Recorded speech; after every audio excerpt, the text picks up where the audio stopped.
All is relatively normal at Baker Street at the beginning of Sherlock Holmes' Crimes and Punishments. Watson is quietly reading away, and Sherlock Holmes is, of course, blindfolded, shooting a revolver at vases. So while I dodge whatever test Holmes is performing, let me introduce to you Sherlock Holmes' Crimes and Punishments, the new Sherlock Holmes game from Frogwares and Focus Home Interactive, coming at the end of September for PS4, Xbox One, PS3, Xbox 360 and PC. Holmes, will you stop that? Rest assured, this gameplay footage won't ruin any story elements, so allow me to introduce to you the first of 6 unique cases in Crimes and Punishments, as you follow my line of deduction towards selecting whom I believe committed the crime. Stop, Holmes! Is that you, Watson?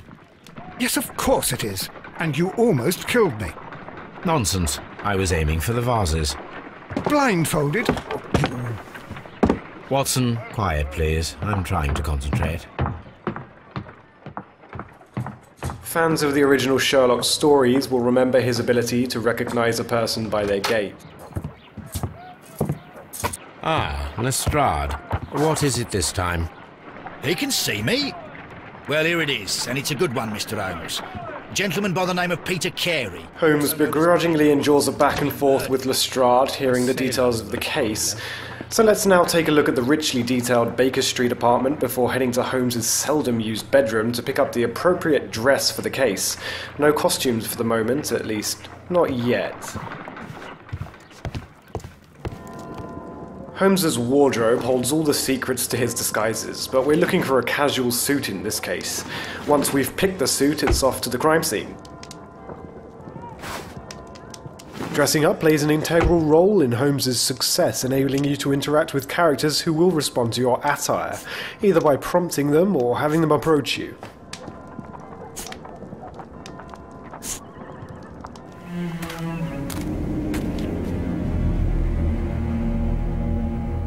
Mr. Holmes, I'm over here. Come on.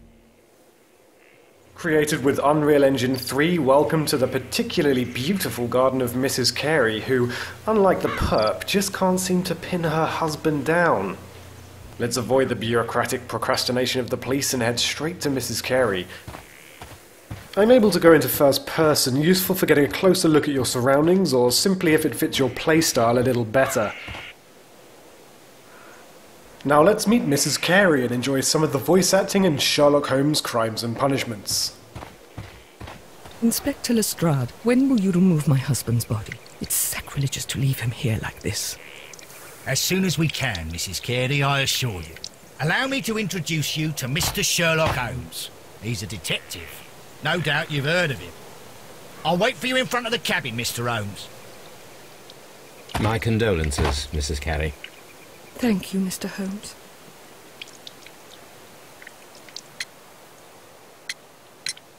Madam, can you tell me if you saw or heard anything unusual upon the night of the murder? At 2 o'clock in the morning, I heard a terrible scream. But I thought nothing of it then. He would scream all the time when he was drunk. Do you remember at what time you found your husband's body? In the morning, at around 7 o'clock. I noticed the cabin door was open, but I didn't go in to take a look, for I knew my husband would not have liked it. But what do we know about Mrs. Carey? We're able to join certain dots together by closely examining each individual we meet. So allow me to introduce a rather beautiful mechanic that allows us to take advantage of Holmes's skills, picking what we feel are the most telling or most important aspects of the people in Crimes and Punishments, from clothing that contradicts their class to cuts, bruises and wrinkles, or objects that tell a story about themselves or their lives. Taking advantage of DirectX 11, let's take a close-up look at Mrs. Carey.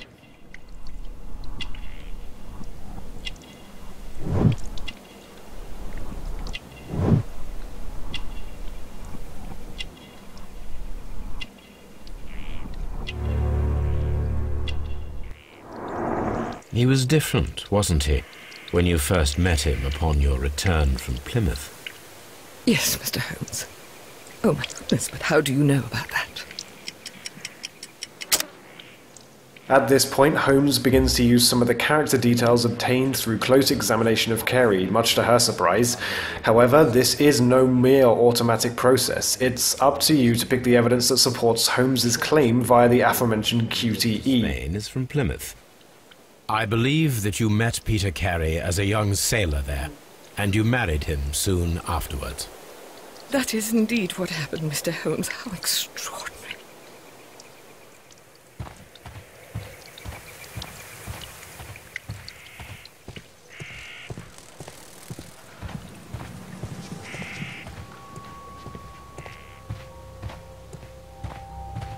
Peter Carey's body is inside the cabin. A little later on, we've head just outside the scene of the crime where we meet Lestrade, ready to enter the cabin. The door is locked. Wait just a moment, Mr. Holmes, and I'll open it. I locked it yesterday to ensure that no one should enter the cabin and tamper with the evidence. Ah, good thinking. Hello, hello, hello. What is it, Lestrade? It seems to me that someone has tried to force it, Mr. Holmes. Lestrade has discovered that somebody has tried to force the lock. We'll need to take a closer look. Pressing on the gamepad will illuminate the tiniest of details difficult to pick up on with the naked eye. Here, not only scratches, but fresh scratches, indicating that someone has tried to break in recently, perhaps to return to the scene of the crime, but perhaps not. You can switch in and out of this mode to your heart's content. I swear these scratches were not here yesterday. Our mysterious visitor came here last night. Well, he's not the man for the job. This lock is not a difficult one. Perhaps he did not have the right tool. With new evidence gained, let's head inside.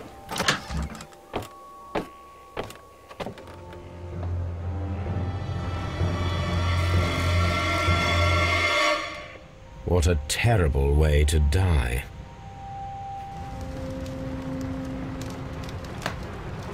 Peter Carey was impaled. Players will enjoy a richly detailed and dynamic look at the crime scenes in Crimes and Punishments, with razor-sharp textures on the consoles and PC. So let's take a look at the unfortunately hanging Peter Carey, and in great detail the objects around him. Yet he still looks quite strong.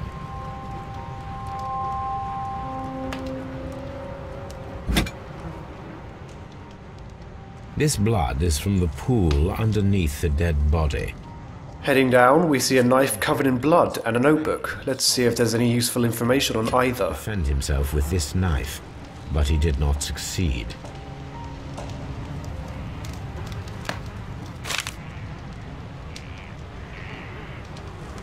Examining objects with 360-degree manipulation and razor-sharp textures allows us to seek evidence all over something we find in the world.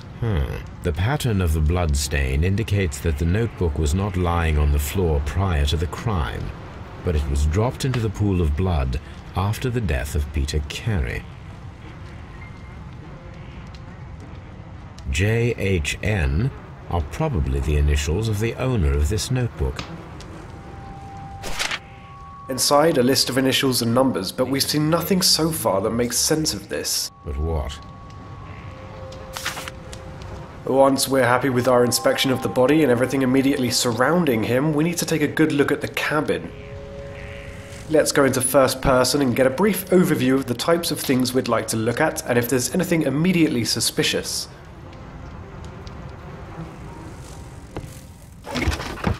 This chest contains Carey's belongings, including a pair of boots that may fit the footprints outside, which I didn't show you. Give it a try yourselves. Interesting. Peter Carey's boots. They look to be a size 8.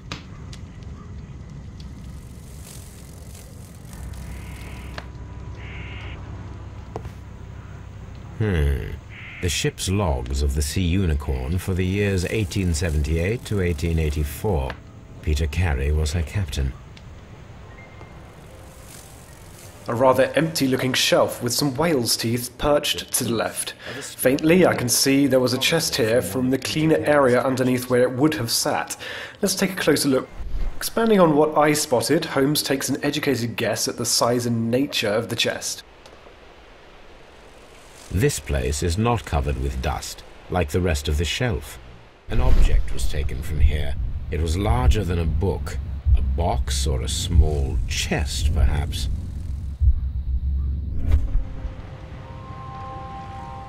Someone drank from this glass recently.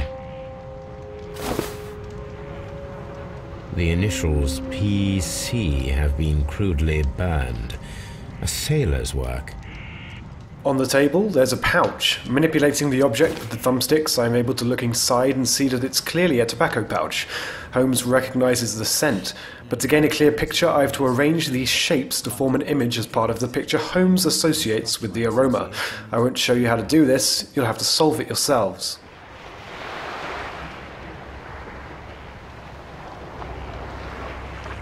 Of course, I haven't shown you all the evidence in the cabin, only a selection required to follow my train of thought throughout the case.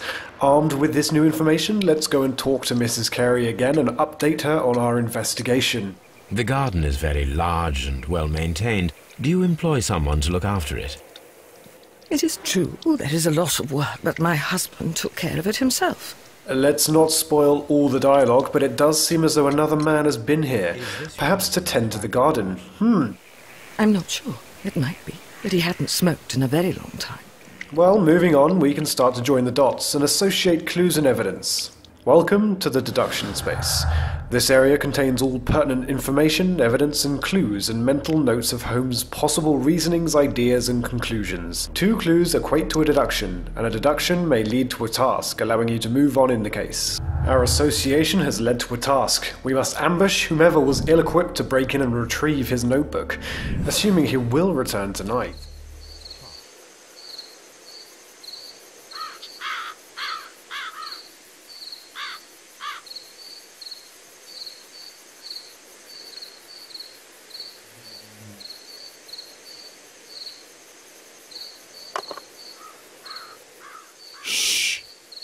Did you hear that?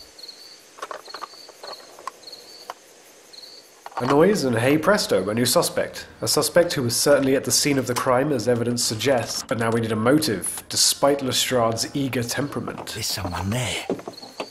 I'm gonna collar him. I'll be right behind you. All right, my fine fellow. Who are you and what are you doing here? You're detectives, I suppose. You imagine that I'm connected with the death of Captain Carey. I assure you I'm innocent. Innocent? And what are you doing in his cabin? Shall I tell you? You came to retrieve what you had lost after killing Peter Carey, but we were here waiting for you. What is your... Use the loading screens to review case files or peruse deductions.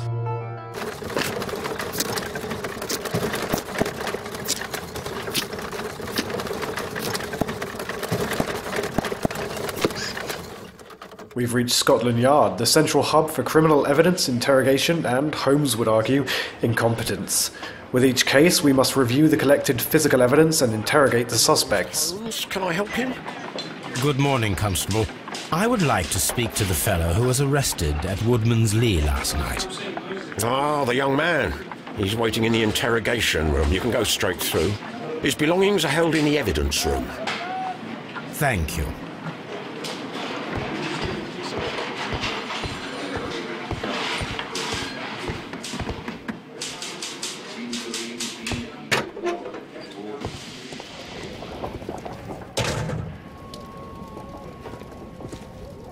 These are the suspect's belongings. Let's take a look at what we've collected so far. A second examination often yields further information, especially after an interrogation, and new information can arm us with pertinent information required to catch out a potential liar. A handkerchief with the initials JHN.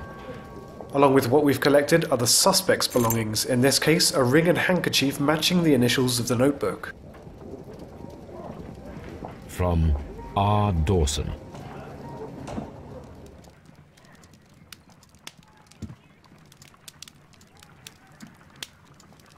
The name Dawson rings a bell to Holmes, so in lieu of the internet we'll have to reference Holmes' old newspapers in his private database at Baker Street.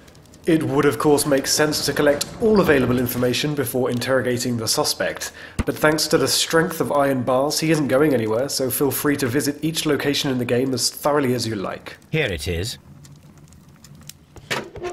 With that done, it's time to interrogate our friend. Let's see if his side of the story matches with what we've concluded thus far. I have heard the story of Dawson and Nelligan, the West Country bankers. Yes, Joshua Nelligan was my father. I am aware that it had a bad ending. When the bank failed, it ruined half the families of Cornwall, whereupon Joshua Nelligan disappeared. To the right is listed all of the features you've to spot in order to complete a character portrait. If stuck, you can exit, hoping that what you've spotted so far will be enough, but the more information you collect, the more you have to confirm or contradict the suspect's story. Certainly, Nelligan's expensive jacket, sloppily patched together, and the cuts on his hands, including the gold ring, indicate that Nelligan is a worker who somehow seems to be in possession of a few items he could clearly not afford.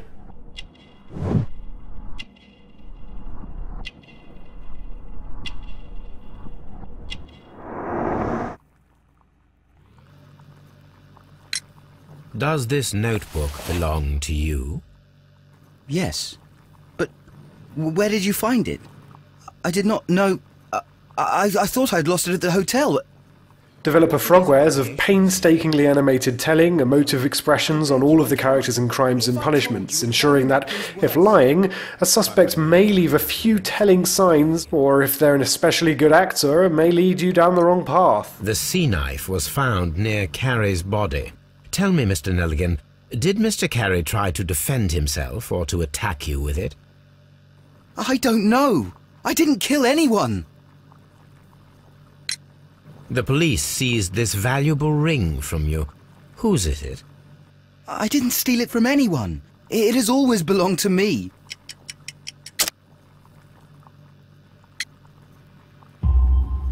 The ring's date of engraving is many years ago.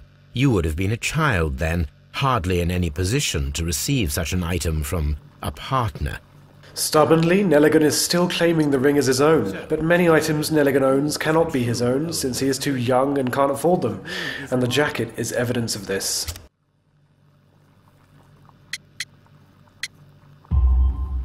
No, Mr. Nelligan. I believe that the ring had belonged to your father. Oh, but how do you know? The jacket you are wearing is made of an expensive fabric that only a man of exceptional wealth could afford. You do not seem to me to be a rich man, Mr. Nelligan. Furthermore, the garment is ill-fitting. It is quite clear that it belonged to someone else, most probably your father. With your father gone and taking with him the family's wealth, as a little boy you had to find yourself a manual job, and it was most probably cleaning fish. You cut your hands often while working. I can tell from the scars. I'm speechless, Mr. Holmes. It all happened exactly as you say. We conclude that Nelligan certainly did break in to retrieve his or his father's notebook, which may prove that Nelligan is the murderer. However, there is still one question that must be asked. Could Nelligan muster the strength to harpoon a man to a wall? This, with aid of Watson, requires an experiment. A spot of whaling, Watson? Would you care to take part? Are you serious? No, but we do need to clarify what happened on the night of Black Peter's murder. A reenactment, then? Is something bothering you? The sailor's knife, Watson. Why was it on the floor? Peter Carey attempted to defend himself? It is possible, but if that is the case, then it alters many things. I don't quite follow you. Tell me, my friend, what is the animal closest to man, morphologically, I mean? Holmes, you should aim for the mark in order to perform the most reliable test. This is one of the many contextual minigames in Crimes and Punishments. Here we have to gauge the required strength to pierce a man's body with a harpoon.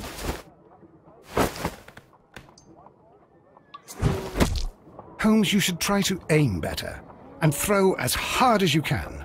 This is the best possible result that I could get. Do you see, Watson? Throwing a harpoon and pinning a man to a wall requires either exceptional strength and training or diabolical luck. Skipping ahead, upon completion we can either rule out or confirm that Nelligan was in fact capable of committing this crime. All right.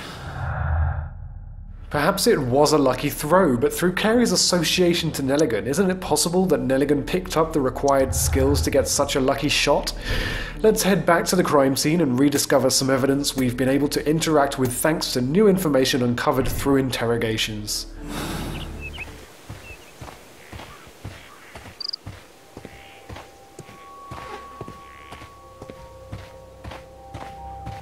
"1883. That's the one I need.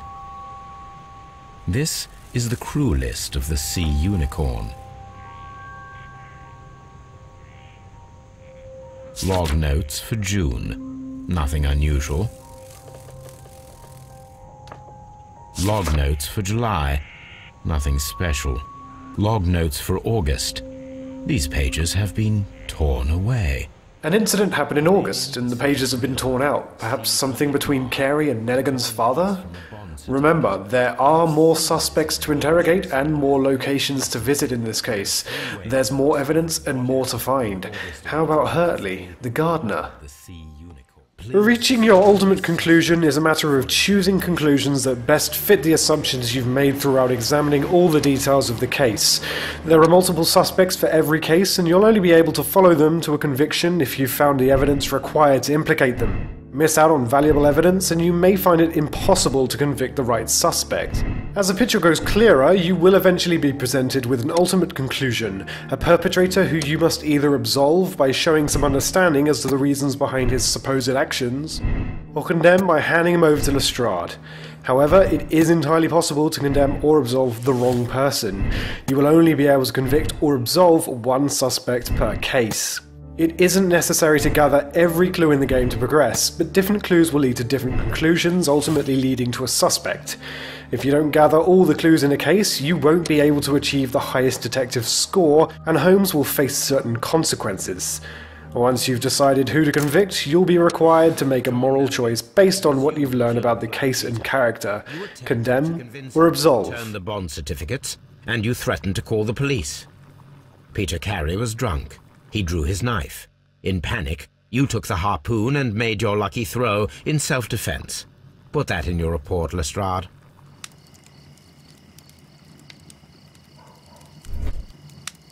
With more cases come more skills, such as the imagination skill, which allows us to piece together a chain of events by chronologically arranging a sequence by selecting the most plausible order of events.